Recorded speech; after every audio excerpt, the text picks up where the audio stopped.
यहोवा यों कहता है, बुद्धिमान अपनी बुद्धि पर घमंड न करे, न वीर अपनी वीरता पर, न धनी अपने धन पर घमंड करे, परंतु जो घमंड करे वह इस बात पर घमंड करे कि वह मुझे जानता और समझता है कि मैं ही वह यहोवा हूँ जो पृथ्वी पर करुणा, न्याय और धर्म के काम करता है, क्योंकि मैं इन्हीं बातों से प्रसन्न रहता हूँ।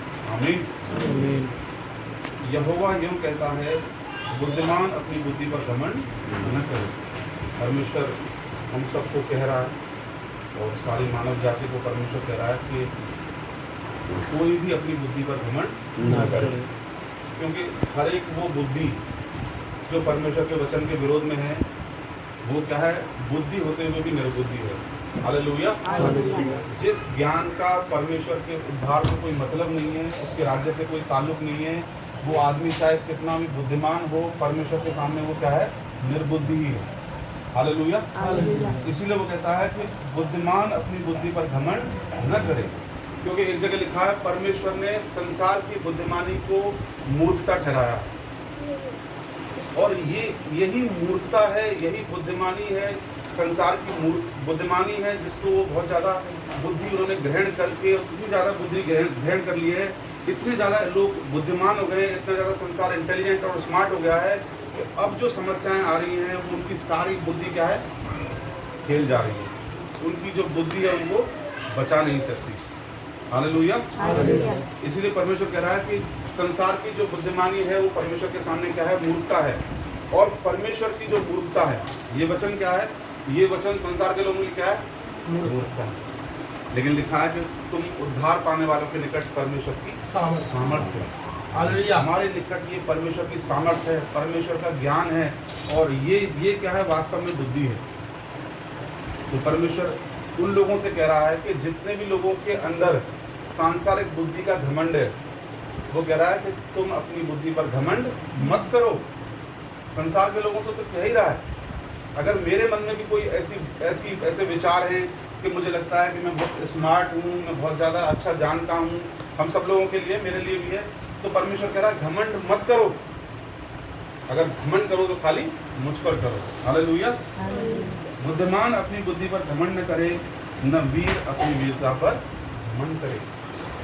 आपको पता है परमेश्वर के सामने सबसे बड़ा हिम्मत वाला बंदा कौन है, जिसके अंदर बर्दाश्त करने की ताकत है। हालेलुया। परमेश्वर के सामने सबसे ज्यादा वो भाई या बहन हिम्मत वाला है या ताकत वाला है, परमेश्वर उसको सैल्यूट करता है कि यस बॉस, तुम्हारे अंदर वास्तव में ताकत है, जो अगर उससे कोई गलत व्यवहार करे तो वो बिल्कुल चुप रहता है और बर्दाश्त कर जाता है। ऐसा व्यक्ति परमेश्वर के सामने वीर है। और परमेश्वर के सामने हर एक वो व्यक्ति कायर है संसार का, जो लड़ाई करता है, झगड़ा करता है, गलत व्यवहार करता है। परमेश्वर कहता है तो कायर है। भले ही हमें लगता हो इस संसार में बहुत बड़े बड़े लोग रहते हैं, पावरफुल लोग रहते हैं, उनके पास अथॉरिटी है, लेकिन उनको लगता है कि हम बहुत पावरफुल हैं, लेकिन परमेश्वर के सामने क्या है, वे मूर्ख हैं, मतलब परमेश्वर के सामने कमजोर हैं। और हम देख भी सकते हैं, हमारे सामने जीता जाता उदाहरण है। अमेरिका को क्या है, सुपर पावर माना जाता है। माना जाता है, नहीं माना जाता है? पूरे विश्व में सबसे ज़्यादा अमेरिका की जब भी बात आती है तो अमेरिका के विषय में कहा जाता है कि ये तो सुपर पावर है और सबसे मजबूत देश है, ताकत में, पैसे में, सब चीज़ों में।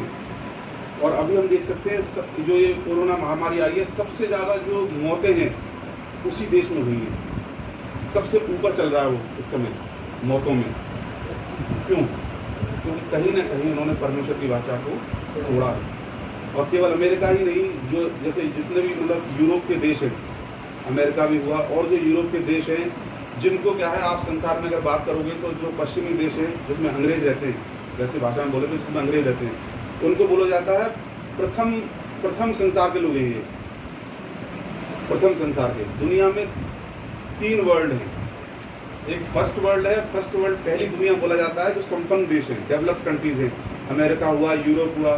फिर उसके बाद सेकंड वर्ल्ड है, उसमें फिर और देश आते हैं, जैसे ये एशिया के, चाइना वगैरह, सिंगापुर, ये वो।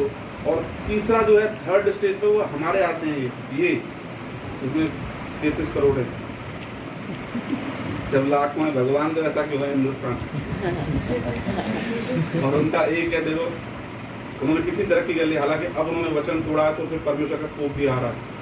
तो ये क्या है, अपने जो ये हिंदुस्तान है, पाकिस्तान है, ये थर्ड कैटेगरी में आते हैं, सबसे लास्ट में। और वो क्या है, सुपर पावर में आते हैं। और पूरा यूरोप भी क्या है, ये फर्स्ट वर्ल्ड में कंट्रीज आती हैं। लेकिन अभी उनकी क्या है, बिल्कुल मिट्टी खराब हो गई है। और उसका कारण क्या है कि उनको ये लगता था कि हमने जो भी कुछ ग्रहण किया है वो अपनी ताकत से ग्रहण किया है। और अभी परमेश्वर ने मुझे एक बात बताई कि जो भी ये यूरोप है और पश्चिमी देश है, उसमें जो ये मुसीबतें आई हैं, अभी मेरे परिवार के एक सदस्य ने बोला मुझे बड़ी हंसी आई मुझे कि महाकाल की वजह से इंडिया में कुछ नहीं हुआ। लेकिन वो तो शुक्र मनाओ कि इंडिया में मसीह लोग अच्छे तरीके से वर्शिप कर लेते हैं, यहाँ पर इतना सताव नहीं है। और बहुत चर्चेस हैं इंडिया में बहुत प्रभु का काम हो रहा है, बहुत विश्वासी हैं, इसलिए नहीं हुआ यहाँ पर। मैंने कि वरना फिर यहाँ कितने होते ना, तो यहाँ तो गिनती भारी पड़ जाती थी, क्योंकि यहाँ क्या है, वैसे ही बहुत भीड़ बहुत है, अमेरिका से ज़्यादा है यार। हाँ, सब मिला के वो उनमें सब मिला के होती, इसमें अकेले में ही सबसे आगे नंबर पर रहता है। तो परमेश्वर ने मुझे बताया कि कुछ ऐसी बातें हैं, जैसे पुराने नियम में सदोम और अमोरा को परमेश्वर ने नाश किया। तो वहाँ पर क्या है, कुछ गलत काम होते थे जो परमेश्वर की दृष्टि में घृणित थे। वहाँ पर आदमी से और पुरुष स्त्री से शादियाँ, अभी मतलब फॉरेन में ऐसा ज़्यादा, जितने भी ये पश्चिमी देश हैं, वहाँ पर क्या है, इस चीज़ का कानून बन चुका है कि आदमी से शादी कर सकता है और औरत से शादी कर सकती है। एक ये कानून ना है, ये तो परमेश्वर की दृष्टि में इतना घृणित काम है, इसका आप अंदाजा नहीं लगा सकते। इसी की वजह से पुराने नियम में सदोम और अमोरा को परमेश्वर ने आग के द्वारा नाश किया था। एक तो ये कारण है, और उसका कानूनन मतलब उसकी मान्यता भी है कि ऐसा कर सकते हैं। और दूसरा क्या है, वहाँ पर व्यभिचार बहुत है पश्चिमी देशों में। जितना भी पूरे वर्ल्ड में व्यभिचार परोसा गया है, वो पश्चिमी देशों के थ्रू ही परोसा गया है। और तीसरा क्या है, वहाँ पर अबॉर्शन बहुत होते हैं, मतलब गर्भपात जिसको बोलते हैं हिंदी में, मतलब 13-14 साल की जो बच्चियाँ होती हैं, वहाँ पर इतना ज़्यादा व्यभिचार है कि उनको क्या है, वो गर्भ से हो जाती हैं और उनका गर्भपात होता है। मतलब जो बच्चा अभी संसार में आया भी नहीं, समय से पहले उसका क्या है, एक तरह से हत्या हो जाती है उसकी, जिसको बोलते हैं भ्रूण हत्या। और ये सबसे खतरनाक पाप है परमेश्वर के सामने। इन तीनों पाप में सबसे ज़्यादा खतरनाक ये है कि वो बच्चा जो है, अभी जिसने मुँह भी नहीं देखा, और उन्होंने अपने गुनाह के लिए उसकी क्या है, हत्या कर दी, जिसको हम लोग हिंदी में गर्भपात बोलते हैं, इंग्लिश में अबॉर्शन बोलते हैं। ये बहुत उतार होता है। अपने यहाँ क्या है, अपने यहाँ अभी भी जैसे शादी है, शादी शब्द जो है उसकी यहाँ पर गरिमा है, यहाँ पर वहाँ तो कोई पता ही नहीं है इन सब चीज़ों की, कोई वहाँ पर सेंस नहीं है। और यही कारण है परमेश्वर का क्रोध होता है। हालेलुया। मैं आप लोगों के सामने बातें बता रहा हूँ, लेकिन मैं आपको सही बता रहा हूँ, मेन कारण यही है। क्योंकि उनको ये लगता था कि एक समय था जब कभी भी अमेरिका का कोई डिसीजन लिया जाता तो वहाँ पर क्या है, पास्टर लोग बैठते थे, और सिर्फ प्रार्थनाओं की वजह से वो इतना आगे बढ़े ये देश। यीशु मसीह इन सारे देशों की तरक्की की बुनियाद है। लेकिन जब वे आगे बढ़ गए तो अपने आप को कुछ समझ बैठे, और इन्होंने क्या घमंड किया कि हम तो ताकतवर हैं, हमारे पास तो बहुत ज़्यादा अच्छी टेक्नोलॉजीज़ हैं, हमारे पास पावर है, हमारे पास ये है, हमारे पास वो है। और अब देखो परमेश्वर ने सब दिखा दिया कि तुम क्या हो। इसलिए परमेश्वर कहता न वीर अपनी वीरता पर घमंड करे। तो हम लोगों को पता है क्या है, मैंने आपको बताया, परमेश्वर की दृष्टि में सबसे ज़्यादा वीर व्यक्ति वही है जो बर्दाश्त करना जानता है, जो चीज़ों को झेलना जानता है। और परमेश्वर की दृष्टि में यीशु मसीह जैसा दूसरा कोई व्यक्ति हुआ ही नहीं वीरता के मामले। हालांकि उसके चेले भी थे जो उसके स्वभाव को परस्यू करते थे, उसके स्वभाव का पीछा करते थे, बहुत सारे उसके चेले थे। आज भी ऐसे बहुत सारे लोग हैं, पर थोड़े हैं, बहुत थोड़े हैं। जितना बड़ा आपको पोस्ट का आदमी मिलेगा, फिर घूम फिर के वहीं आ जाता है उनके बाद में। जितने बड़ा पोस्ट का आपको आदमी मिलेगा, उतना ही ज़्यादा उसके अंदर सहन शक्ति कम होगी। अहमद पास्टर, मैं 17 कलीसियाओं का पादरी, और उसकी हिम्मत मेरे बारे में सब बोला, फिर घूम फिर के वहीं आ गए। मैं सही बता रहा हूँ आपको, केवल यीशु मसीह एक ऐसा बंदा था, और जो यीशु मसीह को ईमानदारी से फॉलो करते थे, उसके जो अनुयायी थे, उन लोगों के अंदर ये सहन शक्ति थी, क्योंकि वो सच्चाई से वो यीशु मसीह को ढूंढते थे कि हम कैसे इसकी तरह बने। और परमेश्वर की दृष्टि में सबसे ज़्यादा वीर वही था, यीशु मसीह। और आज भी परमेश्वर की दृष्टि में अगर हम चाहते हैं कि हम परमेश्वर हमें सराहे परमेश्वर, क्योंकि लिखा है पतरस की पुस्तक में, चलिए पतरस की पुस्तक निकालते हैं, वहाँ पर देखते हैं।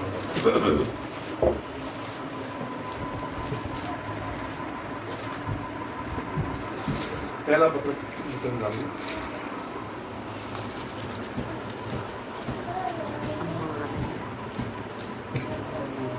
उसका चौथा अध्याय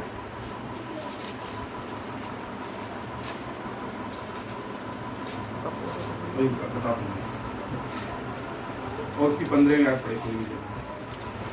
तुम में से कोई व्यक्ति हत्यारा या चोर या कुकर्मी होने या पराये काम में हाथ डाल के कारण दुख न पाए,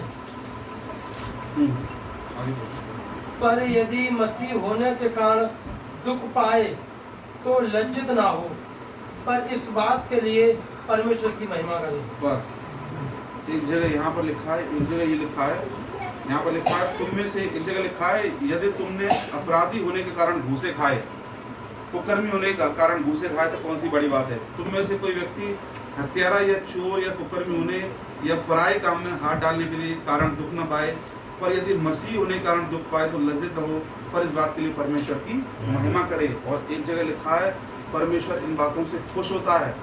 जब हम परमेश्वर का विचार करके अन्याय को सहते हैं, तो मैं आपको सही बता रहा हूँ, परमेश्वर खुश होता है। कितनी बड़ी बात है कि हमारे जीवन से परमेश्वर खुश हो।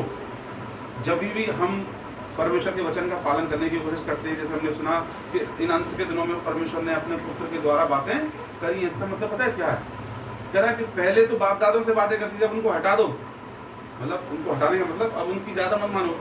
अंत के दिनों में यीशु मसीह ने जो आज्ञाएं थी उन पर ज्यादा फोकस करो। हालेलुया। पुत्र के द्वारा बातें करी हैं, यानी वो अपने यीशु मसीह अपने चरित्र के द्वारा बातें कर रहा है कि अगर इस चरित्र का पीछा करोगे तो तुम परमेश्वर के राज्य में अवश्य प्रवेश करोगे। तो वो कह रहा अगर हम परमेश्वर का विचार करके हम सहते हैं चीजों को, तो ये परमेश्वर की दृष्टि में क्या है? अच्छा है। परमेश्वर प्रसन्न होता है जब हम चीजों को बर्दाश्त करते हैं। हालेलुया। तो परमेश्वर की दृष्टि में अगर हम वीर बनना चाहते हैं तो जरूरी है कि हम एक पवित्र आत्मा के प्रति अधीनता वाला जीवन जिए। और मैं आपको सही बता रहा हूँ, उसके लिए हमें सिर्फ यही करना है, हमको चीज़ों को झेलना सीखना है। प्रकाश सुदाती की पुस्तक में यीशु मसीह कहता है कि मैं जानता हूँ तू मरा हुआ है, लेकिन लगता है ऐसे कि तू जिंदा है लेकिन तू मरा हुआ है। इसका मतलब समझे क्या हुआ? प्रभु यीशु मसीह एक कलीसिया के बारे में ऐसा बोल रहा है, कलीसिया के दूत के बारे में ऐसा बोल रहा है, अपने विश्वासी के बारे में बोल रहा है कि मैं जानता हूँ तू देखने में तो जिंदा लगता है, सब देखते हैं कि तू जिंदा है, लेकिन तू अंदर से मरा हुआ है। ये पता है ये किस व्यक्ति के बारे में परमेश्वर बात कर रहा है? एक ऐसा भी व्यक्ति होता है जो क्या है, जिसके अंदर वो अपने अंदर बहुत कष्ट उठाता है, अपने विश्वासी भाइयों को भी झेलता है, इसको भी झेलता है, उसको भी झेलता है, तमाम बातों को झेलता है और सबके सामने ऐसे व्यवहार करता है कि कुछ भी नहीं है, सब अच्छा है। लेकिन परमेश्वर जानता है कि वो अंदर कितना कष्ट झेलता है। और उसके बारे में परमेश्वर कह रहा है कि मैं जानता हूँ कि तू ऐसा दिखाता है कि तू जिंदा है लेकिन तू मरा हुआ है। ऐसे लोगों को परमेश्वर कहता है, मैं तुझे क्या करता हूँ, सलीम। हालेलुया। ऐसे लोगों को परमेश्वर प्यार करता है जो क्या है, इस तरीके से जीवन जीते हैं। इसका मतलब ये नहीं है कि हमें गुस्सा नहीं आएगा, दो बर्तन है तो खटकेंगे नहीं, खटकेंगे, लेकिन हम तुरंत चीज़ों को क्या है सही करें। ये एक मैच्योर्ड आदमी की निशानी होती है, परिपक्व आदमी की और अच्छे विश्वासी की निशानी होती है कि वो चीज़ों को तुरंत सही करे। हालेलुया। तो कह रहा है परमेश्वर वीर अपनी वीरता पर घमंड करे, संसार की वीरता पर घमंड मत करो। मत करो घमंड इस बात पर कि तुम्हारे पास क्या है क्या नहीं है, क्या चीज़ें हैं, कितना कमाते हो, कितना बैंक में है, कितना उसमें रखा हुआ, कितना उसमें रखा हुआ जिसमें वो रखते हैं, सोना रखते हैं जिसमें लॉकर के अंदर एक वो होती है छोटी सी तिजोरी, पर्स होता है, पर्स के अंदर रखा होता है। ज़्यादातर बहनें किचन में काम करें, ध्यान उनका वही होता है, कम ना हो जाए उसमें से एक अंगूठी। सही बता रहा हूँ, उनके दिमाग में हमेशा उनका मन दिल हरा भरा रहता है। मेरे पास 3 चेनें रखी है, 4 अंगूठियाँ रखी है, तो बार बार क्या है बोल के हाँ सही है रखी है। परमेश्वर मतलब एक एग्जाम्पल दे रहा हूँ मैं आपको। संसार के लोग पता है क्या है, बाहर घूमते हैं बड़े आराम से। ऐसे लोग ऐसे समय में बहुत सारे लोग ऐसे घूम रहे हैं। आप उनके चेहरों से देखकर अंदाजा लगा सकते हो कि इसके पास 2-3 साल का राशन रखा हुआ है, इसलिए कुछ नहीं है। बहुत सारे लोग किस तरीके से व्यवहार करते हैं, कि हमारे पास तो सब कुछ है, कोई दिक्कत थोड़ी है। परमेश्वर ने बेटा समय आने दे, मैं ये भी इतने बस सब कुछ होगा लेकिन रोटी नहीं होगी, क्या करेगा फिर तू? खाएगा क्या? फिर खाइए तू अंगूठियों को मुंह में डाल के, क्या खाएगा तू? फिर क्यों? लोगों के अंदर घमंड है। अरे 6 साल और लग जाए, कोई फर्क थोड़ी पड़ता है। और बहुत पैसा, उसको पता है मेरे पास बहुत पैसा रखा हुआ है, मैं हर महीने अच्छी अच्छी चीजें खरीद के खा सकता हूँ। वही परमेश्वर कह रहा है मत करो घमंड, वीर अपनी वीरता पर घमंड न करे। हम लोगों को भी क्या है, परमेश्वर ने एक मौका दिया है, बहुत सुनहरा अवसर दिया है, तो हम लोग क्या करें, हम परमेश्वर में बढ़े। परमेश्वर में बढ़ने का अर्थ मैं हमेशा ये बताता हूँ, पर मैं हमेशा यही बातें निकालता हूँ, मेरे अंदर से निकलती यही बातें, मेरे अंदर से यही बातें निकलती हैं, घूम करके वही बातें निकलेंगी, चाहे हम लोगों को अच्छी लगे न लगे, क्योंकि मुझे यही बातें समझ में आती हैं कि परमेश्वर चाहता है कि हम प्रभु में बढ़ें। और प्रभु में बढ़ने का मतलब ये प्रभु में बढ़ें, प्रभु के अंदर घुस जाए पूरा। Hallelujah, hallelujah. हम लोग प्रभु में बढ़ें। न धनी अपने धन पर घमंड करे, अपने धन पर भी घमंड नहीं करना है। परमेश्वर कहता है घमंड तो करो ही मत, क्योंकि उसमें लिखा है, पतरस की पुस्तक में लिखा है, शायद मैं नहीं भूल रहा हूं तो, कि परमेश्वर घमंडी वो क्या करता है, सामना करता है। जिस दिन आपने बोला कि जिस दिन आपके अंदर घमंड है, बहुत सारे लोग कहते हैं कि मैं घमंडी नहीं हूं। अरे भाई घमंडी नहीं है, लेकिन उनके व्यवहार से पता पड़ जाता है कि वो घमंडी है। घमंडियों का परमेश्वर क्या करता है, सामना करता है। जब परमेश्वर की आज्ञाएं न मानना भी घमंड है। परमेश्वर ने आपको बोला उस बहन से माफी मांग, परमेश्वर आपके घर में भी आपसे बोल सकता है कि आपने अपने घर के किसी सदस्य से गलत व्यवहार किया है, आप माफी मांगो उससे। आप नहीं मान रहे हो, आपको लग रहा है अरे चढ़ जाएगा जब माफी मांगूंगा तो, हाँ ऐसे माफी मांगते रहे तो ये तो खून पी जाएंगे हमारा, थोड़ा बहुत जो वो भी खून पी जाएंगे माफी मांगेंगे। अगर परमेश्वर आपको बोल रहा है तो माफी मांगनी पड़ेगी। परमेश्वर की आज्ञा न मानना भी एक घमंड होता है। और अगर हम परमेश्वर की आज्ञा नहीं मानेंगे तो हम क्या है, हमारी आशीषें टलती रहेंगी। हालेलुया। इसलिए हम लोग क्या करें, परमेश्वर के विरोधी न बने। अगर हमारे अंदर घमंड है किसी भी चीज का, हम परमेश्वर के सामने नम्र और दीन नहीं है, तो हम एक तरह से परमेश्वर के दुश्मन हो चुके हैं। लिखा है, बाइबल कहती है घमंडी आदमी परमेश्वर का सामना करता है, और परमेश्वर दीनों पर क्या करता है, अनुग्रह करता है। जब भी हमारे अंदर घमंड होता है, एक प्रभु के दास ने बहुत अच्छी बात बोली थी कि परमेश्वर की आज्ञा, जब परमेश्वर हमें हमारी कोई गलती दिखाए, हमारी कोई कमी दिखाए, और हम उस चीज को एक्सेप्ट न करें, तो ये घमंड है। और आप इस तरीके से परमेश्वर का सामना कर रहे हो, और हम परमेश्वर का सामना करके क्या कर लेंगे भैया, परमेश्वर से लड़ लोगे आप? कौन लड़ लेगा? परमेश्वर हाथ उठाए, कोई हाथ नहीं उठाएगा, सोच भी नहीं सकते। इसलिए हम क्या करें, परमेश्वर के सामने नम्र और दीन बने, क्योंकि बहुत थोड़े हैं परमेश्वर के राज्य में जो प्रवेश करने जा रहे हैं। और परमेश्वर के राज्य में अक्सर बताता हूँ, जाना ऐसे इतना आसान नहीं है। अगर हमारे अंदर कोई ऐसी कठोरता है जिसको हम अपने जीवन से दूर नहीं कर पा रहे हैं, हमारे अंदर ऐसी कोई गलत आदत है, कोई गुनाह है जिसको हम दूर नहीं कर पा रहे हैं, तो हम परमेश्वर से माफ़ी मांगे, उससे सामर्थ मांगे, उससे अनुग्रह करें, क्योंकि लिखा है कि वो दीनों पर अनुग्रह करता है। अनुग्रह से बड़ा कोई खजाना नहीं, मैं आपको बता रहा। अभी भले लगता हो कि परमेश्वर का अनुग्रह तुम्हारे पर होगा, तुम्हारी शांति हो, अरे अनुग्रह का क्या चार डालेंगे घर में, खाना नहीं है और परमेश्वर अनुग्रह दे रहा, क्या करेंगे इस अनुग्रह का? कई जगह लिखा है। अरे अनुग्रह होगा तभी तो सारी चीजें होंगी भैया। जब अनुग्रह होता है तभी तो हम बैठे हैं भले चंगे, परमेश्वर का अनुग्रह होता है तभी तो सब चीजों की भरपूरी होती है। बहुत सारे लोग कहते हैं अरे पास्टर के बाद क्या उसने प्रार्थना की परमेश्वर का अनुग्रह तुम्हारे ऊपर हो, पास्टर ने कुछ दिया ही नहीं। अरे पास्टर क्या देगा भैया, देने वाला तो परमेश्वर है, उसका अनुग्रह होगा तो परमेश्वर आप कहीं ना कहीं से बंदोबस्त कराएगा। इसलिए जब हम दीन होते हैं, जब अपनी गलतियों को मानते हैं, परमेश्वर के सामने नम्र दीन होते हैं, तब वो हम पर अनुग्रह करेगा। और जब अनुग्रह करेगा तो हम अपनी बुराइयों को भी छोड़ सकते हैं। और अगर आपने नहीं माना, प्रभु आपको दिखा रहा है कि ये तेरी गंदी आदत है, तू गलत तरीके से व्यवहार करता है, और आपने कहा प्रभु नहीं मैं ऐसा कहूँ, तो प्रभु भी आपकी मदद नहीं करेगा। ऐसा आदमी परमेश्वर के सामने दीन नहीं होता है। और ऐसी, मैं बात सही बता रहा हूँ, मसीहत भरी पड़ी है ऐसे लोगों से। और ज़्यादातर जो हाई लेवल के लोग हैं, जिनके नाम है बड़े बड़े, वो परमेश्वर की आवाज़ उन तक पहुँचती नहीं, क्योंकि उनको, मैं सही बता रहा हूँ, कभी भी हम लोग नाम के भूखे न रहें।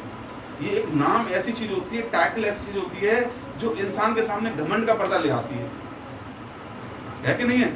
अभी जैसे अभी मैं, मेरे नाम के आगे बहुत बड़ा पास्टर लगा हो, सब पास्टर फलाने, और फिर कोई अगर मुझे थोड़ी सी भी कमी बताए, भाई आपकी एक कमी है, तो मैं उसको हजम नहीं करूँगा शहर से, क्योंकि हाँ भैया मेरे पास इतनी अथॉरिटी है, इतने लोग मेरे को लाइक करते हैं, ये करते हैं, वो करते हैं।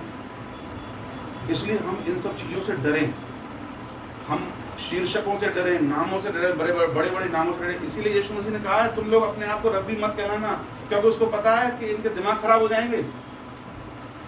जितने बड़ा टाइटल उतना ही बड़ा दिमाग खराब हो जाएगा इनके। इसलिए हम लोगों को क्या करना है, अपने आप को शून्य रखना है परमेश्वर के सामने। हालेलुया। इस तरीके से हम अपना पश्चाताप कर सकते हैं। मम्मी का सिर आ रहा है।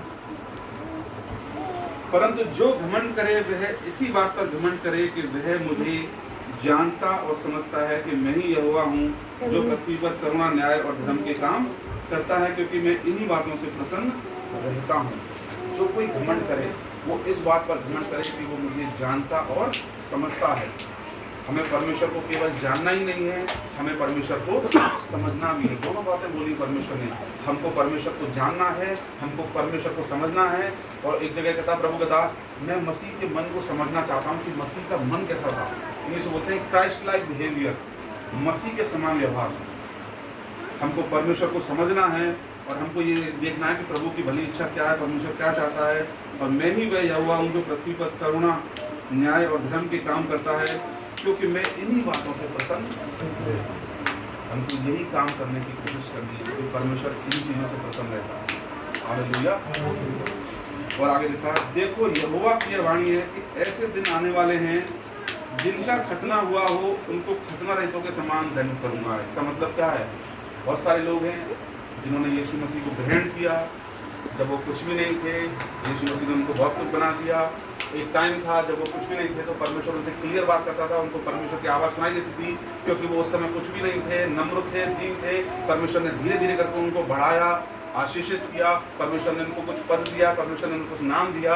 अब एक टाइम में उनका खतना हो चुका था। खतने का मतलब नए नियम में आत्मिक खतने का मतलब है परमेश्वर ने उनके हृदय को पूरी रीति से बदल दिया।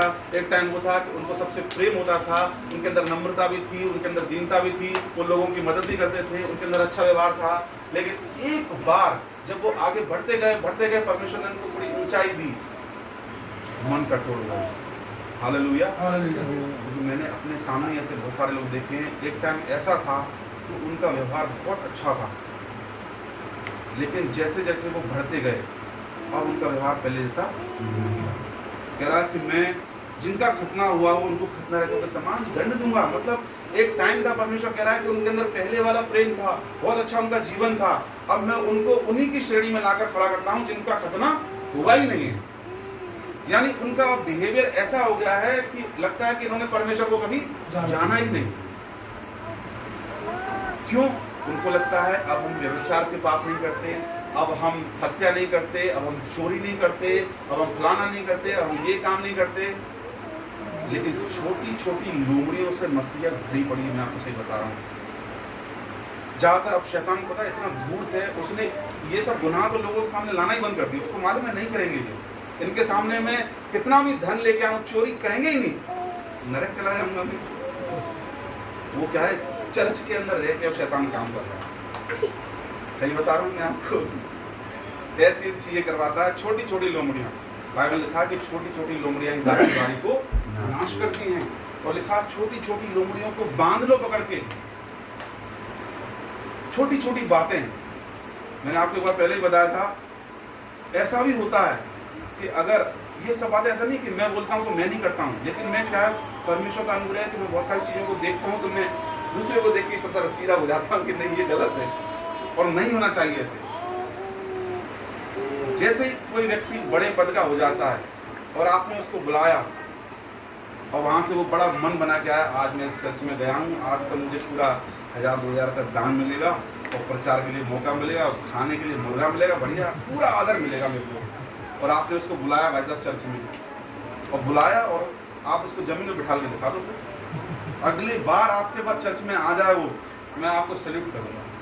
सही बता रहा हूँ मैं आपको। आपने फिर उसको चलो चर्च पर सोफे बैठा लिया आपने अब आपको मालूम है कि उनको प्रचार करना आता है, आपने उनको मौका नहीं दिया। अब धीरे धीरे करके उनकी जो हवा वहाँ से भर के आई थी निकलना शुरू हो जाएगी। अब उनका ध्यान वहाँ पर जो परमेश्वर की उपस्थिति है वहाँ पर नहीं है, उनका ध्यान इस बात पर है कि इस भाई से मैं बदला जरूर लूंगा, इसलिए मुझे प्रचार के लिए क्यों नहीं खड़ा किया। ये विचार उनके मन में चलेंगे। अरे जिंदा परमेश्वर की उपस्थिति में ऐसे विचारों का क्या महत्व भैया। अरे परमेश्वर के भवन में कोई भी आई तो परमेश्वर की उपस्थिति है। कितना ही बड़ा पास्टर है ना, जैसे उसने यहाँ से अंदर कदम रखा तो वो आत्मा हो गई, एक समझ लो उसकी पादरीगिरी सब बाहर निकल गई, सब वही निकल गई, वही करो जाके जो करना बाहर। अब अंदर आ गए, आपने उनको नहीं बुलाया, आधी हवा तब निकल गई। तो मीटिंग के बाद आपने उनके हाथ में कुछ नहीं कहा, पूरी हवा निकल गई, महीनों दिखाई नहीं देंगे आपको। बात में सही बता रहा हूँ, ये है कंडीशन। और यीशु मसीह कहता है कि जो कोई अपने आप को बड़ा करेगा उसको छोटा किया जाएगा। ये सारे देश जो थे संसार के प्रभु से आगे भागने की कोशिश कर रहे थे, दया परमेश्वर पीछे। ऐसे पुराने टाइम में एक इमारत बनाने की कोशिश कर रहे थे, बाबेल का टावर। सब लोग चढ़ के स्वर्ग जाना चाहते थे, परमेश्वर ने गड़बड़ी डाली, चढ़ो स्वर्ग में। आप परमेश्वर से हम आगे भाग ही नहीं सकते, क्योंकि परमेश्वर सब देख रहा है सब। कितना भागोगे आगे। चींटी होगी, चींटी थोड़ा आगे जाती है, फिर हम उठा के उसको पीछे रख देते हैं। कभी हलवा बैठो तो ये भी काम कर लेते हैं। कीड़ा होता है, कीड़ा भागता है, उसको उठा के रख देते हैं, ये भी अच्छा लगता है, फिर उठा के रख देते हैं। कहाँ भागोगे परमेश्वर से आगे? वो भागने नहीं देगा। परमेश्वर के सामने बढ़ने का एक ही तरीका है, केवल आप नीचे जाओ, नीचे जाओ, नीचे जाओ, अपने आप को छोटा करो। ये एक चाबी है आशीष दुनिया की, जिसको आज शैतान ने बहुत सारे बड़े बड़े पास्टरों के अंदर से गायब कर दिया। उनको लगता है यार हम हैंडपंप चलाते हैं लेकिन सामर्थ क्यों नहीं निकलती, एक बूंद भी नहीं निकलती उसमें से पवित्र आत्मा की। निकलेंगे कैसे? मन में तो कपट भरा पड़ा, दुष्टता भरी पड़ी है। चर्च में आते तो सोचते हो यहाँ से दहे की मिलेगी नहीं मिलेगी, 1000 मिलेंगे ना मिलेंगे, बिजनेस करने आए थे। अरे चर्च में किसके, हम यहाँ से अंदर आए तो हम किसके पास आए? परमेश्वर के पास आए। जिंदा परमेश्वर की उपस्थिति में भले ही हमको लगता है हम घर में बैठे हुए 10-12 लोग बैठे, मैं आपको सही बता रहा हूँ, परमेश्वर स्वर्ग से बैठकर हम सब लोगों को यहाँ पे देख रहा है। हम परमेश्वर के सामने बैठे हुए हैं, परमेश्वर हमें देख रहा है, हमारे हृदयों को देख रहा है। हमारी स्तुति आराधना सुनी, उसने हमारे हृदयों को देखा। यही कारण है वो कह रहा है कि मैं खतना, जिनके खतने हो चुके हैं ना, अब उनको खतना रहितों के समान दंड दूंगा। सही बता रहा हूँ मैं आपको, मैंने एक बार पहले ही बताया था। अच्छा ये बात हमारे मन में भी आती है, मैं कोई आपको सही बता रहा हूँ, हमारे मन में भी आती है कई बार, लेकिन हम इन बातों से हमें लड़ना चाहिए। पौलुस क्या कहता है कि मैं अपनी देह को मार कूट के वश में लाता हूँ। जब भी ये आयत आदमी पढ़ते हैं ना, मसीह लोग आयत पढ़ते हैं, तो उनके बारे में पहली बात पता क्या जाती है? व्यभिचार की जाती है कि मैं अपनी देह को मार कूट के वश में व्यभिचार से लाता हूँ। अरे नहीं भैया, वो किस लिए कहता था? कई बार घमंड के विचार आएंगे। कई बार इस भाई ने मुझे पूछा नहीं, इसने मुझे पानी के लिए नहीं पूछा, मुझसे हाथ नहीं मिलाया, बैठने के लिए नहीं पूछा, मेरे हाथ पे कुछ रखा नहीं, उससे बात की, मुझसे बात नहीं की। इन चीजों से देह को मार कूट में बस में लाना है। और यही छोटी छोटी लुमड़ियां हैं जिन्होंने मसीहत की उन्नति को रोक दिया। हमें तो पता है, हमें देखा, हमें भी कई बार मौके नहीं मिलते, तो हम भी अंदर बुरा मानते हैं, लेकिन अपने आप को मारकूट के वश में लाते हैं। इन्हीं विचारों से तो मारकूट के वश में लाना है। बहुत सारे अगर हमको बुरा लगता है, शरीर में तो विचार आएंगे। एक प्रभु के दास ने बोला था कि सर के ऊपर से कौवा ना उड़ेगा, लेकिन बैठने मत दो उसको। आप ये मत सोचो कि आपके मन में विचार नहीं आएंगे, लेकिन हम लोग क्या है, उन विचारों पर जय प्राप्त कर सकते हैं यीशु मसीह के सामने। इन चीजों के द्वारा हम बढ़ेंगे आगे प्रभु के। मैंने एक बार पहले ही बताया था कि एक भाई को हमने बुलाया,